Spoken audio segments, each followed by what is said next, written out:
What is going on, everyone? My name is Andy. Welcome back to another FPL video. In this one, it's some of my early thoughts ahead of the Game Week 21 deadline. So I've got some key players to talk about, like Mbeumo, Gordon, Bruno Fernandes, frustrations around N.Jackson, my weekend notes. Then I'm going to take a quick look at my own team as well. So if you enjoyed the video, make sure to give it a like, hit that subscribe button if you haven't done so already. Let's get into it. So let's start with Anthony Gordon and Bryan Mbeumo, the two most transferred in midfielders so far this week. Gordon has an attacking return in each of his last 5 games, and Mbeumo is off the back of a 19-pointer and is the third highest scoring player in the entire game. If you're looking to bring one in this week, which should it be? I think when we're looking at short-term fixtures, I would definitely lean more towards Gordon. You've got Wolves at home, Bournemouth at home, Southampton away, Fulham at home, next 4, compared to City at home, Liverpool at home, Palace away, and then Spurs at home for Brentford. Now, I don't think that Brentford run is all that bad. The Liverpool game is definitely tricky, but I watched City versus West Ham in Game Week 20. I looked at Kudus getting space and opportunities. Mbeumo could be that man against City in that front two alongside Visser. So they will get chances. It's not a terrible fixture, but it's not as good as Wolves at home. And then when Mbeumo's playing Liverpool, Gordon's playing Bournemouth. So in the short term, next 4 game weeks, I definitely prefer Gordon. As a long-term move, if you're looking to conserve transfers because you want to target the double for Liverpool and Everton in 24-25, you know, you might want to play your assistant manager chip soon. You've got that blank in 29 to think about as well. Then I think Mbeumo over the next kind of 7, 8, 9 weeks will probably be the better option because, as I've just said, the next 4 game weeks aren't terrible. And then you've got West Ham away, Leicester away. And after that, if I just quickly look it up here, it's Everton at home, Villa at home, Bournemouth away. Brentford will definitely play in 29. And obviously Mbeumo's got penalties as well. So even though Gordon's got the slightly better fixtures, you just never know when you're going to get a penalty. So long-term Mbeumo if you're looking to conserve transfers. Short-term if you just want to target the next 4 and then worry about what to do with Gordon later, he is definitely the one. In terms of their underlying numbers, Gordon's at 0.28 non-penalty expected goals per 90. Mbeumo's at 0.19. His stats are down on last year. I think we have got a bit lucky to have as many returns as we've had from him so far. And then expected assists are the same for the 2 players. So without penalties, Gordon is looking like the better option and has the better fixtures in the short term. That's probably where I would lean towards. If you're also looking at Bruno Fernandes, by the way, I think I prefer him out of all 3. Just because you've got Southampton at home straight in front of you before 29 or by 29, they also play Leicester and Ipswich. Nailed on penalties, great stats as well. I do prefer him probably to both of these players if you're looking to buy. But if it's between these 2 and you want someone under 8 million, Gordon short term and Mbeumo long term, and I wouldn't sell either of them. If you've got Mbeumo and you're thinking about Gordon, I'd probably just keep Mbeumo and save the transfer for a more important move. So speaking of Bruno Fernandes, let's talk about him and Amad Diallo next. Both of them got an attack and return against Liverpool yesterday. Fernandes with the assist, Amad Diallo with the goal. And they both look like pretty good picks moving forward. The fixtures for Man United are pretty decent from now until Game Week 29. So you've got Southampton at home right in front of you. Then it's Brighton at home, Fulham away, Palace at home, Spurs away, Everton away. Now, to be fair, those 5 games after Southampton don't necessarily make Man United players essential, but I like that 3 of the next 4 are at home. Spurs away in 25 is not that bad. Neither is Everton away. It's not a perfect fixture, but it's not terrible either, although Sean Dyche might not be manager by that point. And then after that Everton game, you get Ipswich at home in 27, Arsenal at home in 28, which is obviously tough, and then Leicester away in 29. So between 21 and 29, you've got all 3 of the promoted sides to play. Home games against Brighton and Palace, and away game against Spurs and Everton. It's a pretty good run overall for 2 players that look like they're going to get pretty consistent minutes. And the fact they definitely play in 29 is quite useful because some teams are going to blank that week. And I know 29 is a long way away. Not all your transfers should be focused on who's playing that week, but it's good to have it in the back of your mind when you're making moves. So the teams that will blank in 29 will be whoever gets to the Carabao Cup final plus their opponents. The odds will say that Arsenal and Liverpool are most likely to get to the final, which means they will blank and so will Chelsea and Villa. So having Man United with Leicester away and Southampton at home this week, that looks quite nice. Between the 2, Fernandes is at 4.6 points per match, Amad Diallo 4.4 for the season. So it's actually quite close. Fernandes now has 65 points in his last 10 games, 6.5 points per match, 9 attack and returns in that time, and that includes the red card as well. But FPL tweeted last night to say that Amad Diallo's had the most points since Amorim took over. So he is definitely a nice cheap option at 5.3. Why would you maybe consider paying the extra for Bruno? I think consistency over many seasons, you know what you're going to get with him moving forward. He probably will be fairly consistent. Amad Diallo is still a little bit more of an unknown, although he is playing really well at the moment. Bruno's underlying numbers for the season so far are better, including goal threat, and he's guaranteed to be on penalties as well. So I do think 8.3 is still a pretty good price for Bruno, but if you're not willing to pay that, but you still want a Man United attacker, then Amad Diallo is clearly the next one to go for.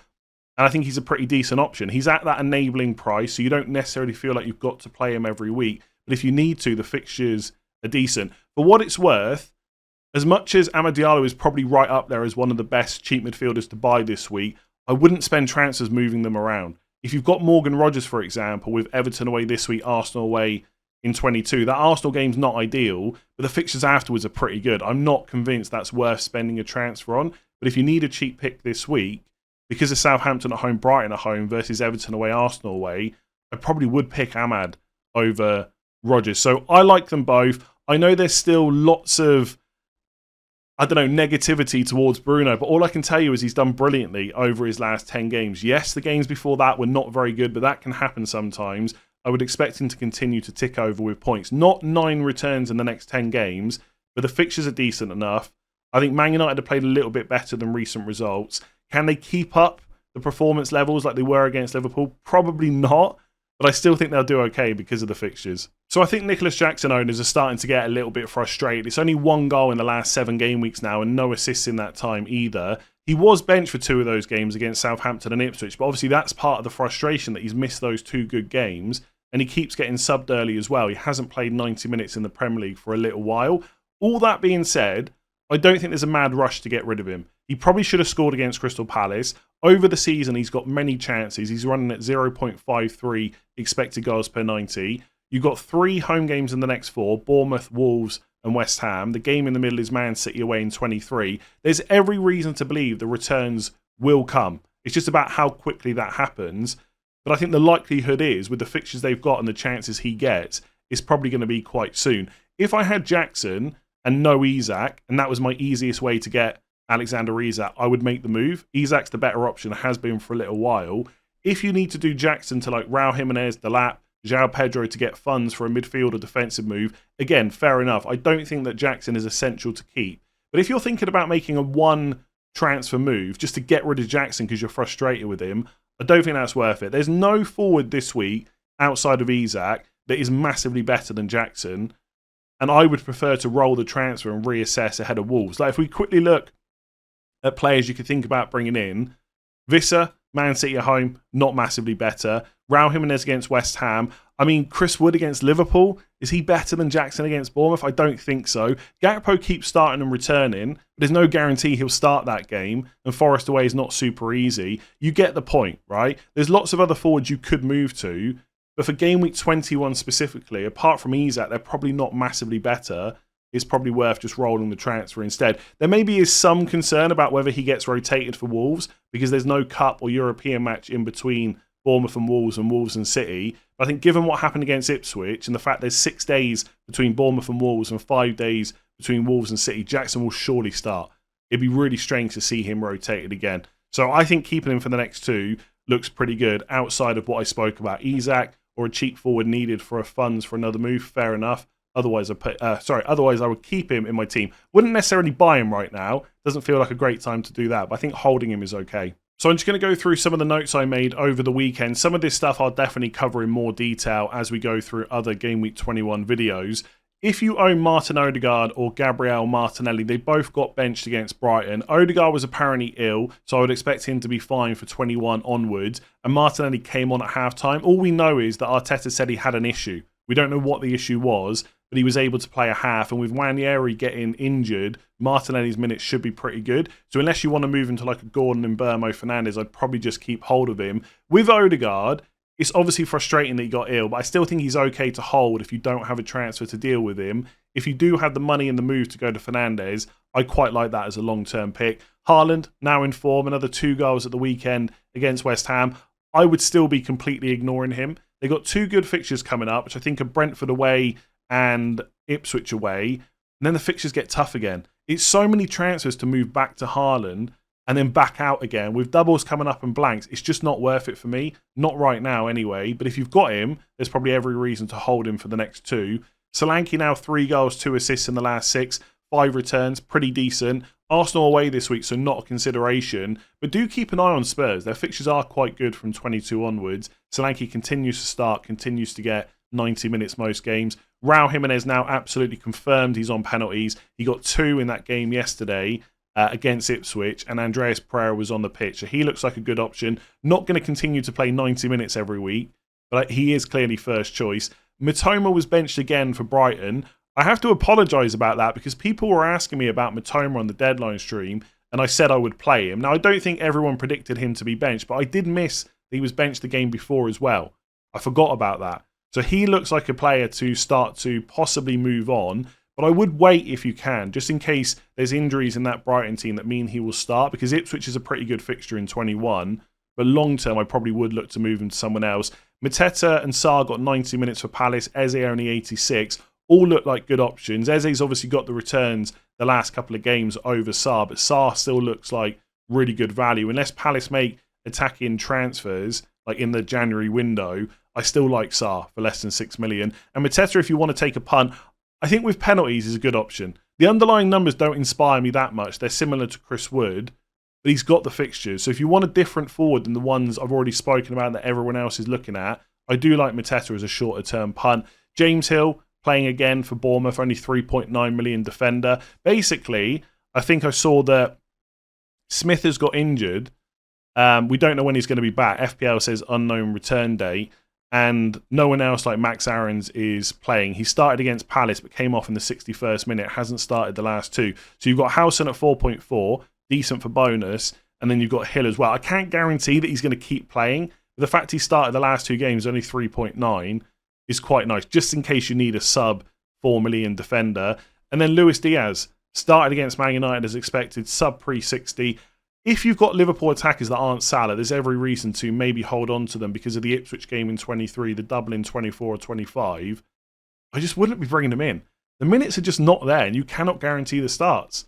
Like, even with that double, I'd rather go for a defender and just have the likes of Mbeumo gone. It's very boring, I get that. Nobody wants to hear that. You want me to say, go for that exciting Liverpool attacking pick, and it could really work out. But it is so frustrating when they don't start. It's so frustrating when they get subbed early. You've got other players that are consistently getting like 75, 90 minutes. You're never concerned about their name being on the team sheet. I just wouldn't go there right now. So I'm going to try and give some very quick and very early thoughts about my own team. I usually wouldn't include it in this video, but the next team selection video probably won't be until next Monday because the deadline for Game Week 21 is Tuesday the 14th of January, just in case you've missed that. I'm sitting in a pretty good place right now with how my squad is set up. It's not perfect, but it's definitely not terrible. And I've got 3 free transfers. So I've got Raya and Gabriel double up on Arsenal defence with Spurs at home. Not an ideal fixture for a clean sheet. And I suspect that I will sell one or both of them soon. I'm just not still sure exactly when that will be and who for. But obviously players like Lewis Hall for Newcastle, good fixtures right now. Van Dijk, Mikalenko for the double in 24-25. Same with the goalkeepers, Pickford, Alisson. They are all on my radar. Munoz has blanked for 2 games since I brought him in. But there are definitely encouraging signs for attacking returns. I'm playing him against Leicester away. No doubts about that whatsoever. Trent, I need to talk about in another video, but essentially I'm not concerned about him whatsoever. No matter what happened in that Man United game yesterday, I don't see any way that Conor Bradley is now first choice, so Trent will still get good minutes. Ipswich are home in 23, double in 24 or 25, not worth thinking about. He's definitely staying, unless there's something that happens in the cup games that makes me think I'm wrong about that, but I don't think I will be. And Slot said himself after the game that he doesn't think the Real Madrid stuff is what put him off. He just said basically it was Fernandes and Dalot having a really good game. Palmer, Eze, Salah, Mbeumo, Rodgers midfield looks pretty good. The only player I'm missing that I want, as you might imagine, is Bruno Fernandes. I am tempted to get him in. I can do it by selling Gabriel or Solanke and doing Mbeumo to Fernandes. I do think from now until 29, Fernandes is better than Mbeumo, but it is really hard to sell him right now after that 19-pointer. And the fact that City at home doesn't look as bad as it once did. So I think I want to keep hold of him. I can do Rodgers to Fernandes, but I've got to make 2 or 3 moves. And basically it would involve getting a dud player for Solanke, or it involves using that extra transfer. And that leaves me with just 1 in Game Week 22, ahead of, needing to get more Liverpool, possibly Everton players in as well. So I'm not sure about that. I think right now I'm leaning towards rolling. But I think the Bruno Fernandes I probably will just want to get him in, is basically what I'm trying to say. So we'll see. I'll show you the transfers in a second. João Pedro Ipswich away, absolutely fine. Isak currently my captain. I'm very keen to back against Salah this week because I think he'll be the most captain player. Forest away is not an easy fixture, albeit Liverpool and Salah are great. But I think this might be a week to back against him. So Isak against Wolves at home or Palmer against Bournemouth at home is where I suspect I will land. But I might just get cold feet and go back to Salah before the deadline. And Solanke's on my bench with Arsenal away.